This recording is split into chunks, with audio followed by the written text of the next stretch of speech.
Hello everyone, it's me Sumaya. Welcome to my new video. I hope তোমরা সবাই ভালো আছো, বাট আমি ভালো নেই বিকজ অনেক প্যারায় ছিলাম, এক্সাম ছিল, তাই আর ভিডিও পোস্ট করা হয়নি অনেকদিন পর। ফাইনালি আমি ব্যাক করতে পেরেছি। গাইজ আমি এখন থেকে অ্যাক্টিভ থাকার ট্রাই করব, তোমার সবাই প্রে করবে। গাইজ আমি সকালে ঘুম থেকে উঠে, সকাল বলতে 12টা বাজে তখন, কারণ যেহেতু স্কুল অফ ছিল তাই দেরি করে ওঠা। তো আমি উঠে তো আমার এভরিডে যে কাজ আমি করি, আমার যতগুলো ফুল গাছ আছে সবগুলো পর্যবেক্ষণ করি। প্রতিদিন কেমন কি ফুল ফুটলো না ফুটলো, এটা আমার এভরিডেই কাজ। আমি গিয়ে সব ফুলগুলো চেক করেছিলাম। আর এখানে আমার অপরাজিতা গাছের ফুলগুলো আমি কোনোভাবে রাখতে পারি না আমার ছোটো ভাইয়ের জন্য। ও ফুল ফোটার আগেই সব শেষ করে দেয়। দেখলাম আমার সেই রঙন ফুল গাছে একটা বীজ এসেছে অনেক কষ্টের পর।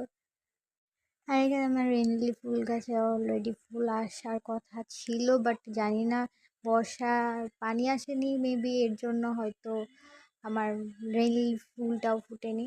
আর আমি কোনো গাছ ভালোভাবে রাখতেও পারি না আমার বাবা আর আমার ছোটো ভাইয়ের জন্য, কারণ ওরা এমনই, কোনো গাছ দেখলেই সে উঠে ফেলতে হয়, তাদের একটা ব্যাড হ্যাবিট যেটা। আমি ছাদে কিছু গাছ বলেছিলাম, ফুল গাছ, এগুলো কেয়ার করা হয় না। যেহেতু আমি কেয়ারলেস একজন, আমি নিজেরই কেয়ার করতে পারি না, ফুল গাছের কি আর কেয়ার করবো। দেন দেখি আজকে অনেক রোদ, তা আমি ছাদে একটু গিয়েছিলাম। আর এই গরমে আমাদের মতো আমার অ্যালোভেরা গাছটাও প্রায় মরে গিয়েছে। আর এখানে আমি ভিডিও করতে গিয়ে দেখি আমার এক সবজি গাছের, আচ্ছা আমার একটা ফুল, জানি না ওটা কোথা থেকে কি হয়েছে, ঘাস ফুল মেবি বলে।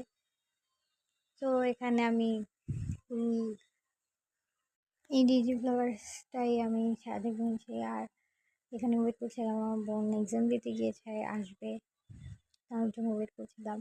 আর এখানে ভাইয়ার কথা বলতে বলতে ভাইয়াও উঠে গিয়েছে, ঘুম থেকে উঠে তো সে অবাক, নিজেকে ক্যামেরা দেখে একটু মানে নার্ভাস আর কনফিউজ হয়ে গিয়েছিল, বুঝতে পারছিল না কি হচ্ছে।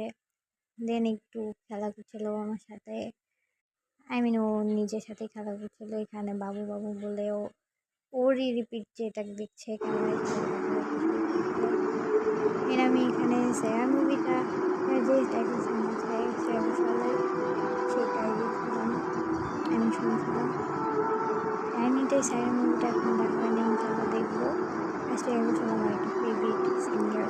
সো গাইজ আজকে এই পর্যন্ত, সবাই ভালো থাকবে, আল্লাহ হাফেজ।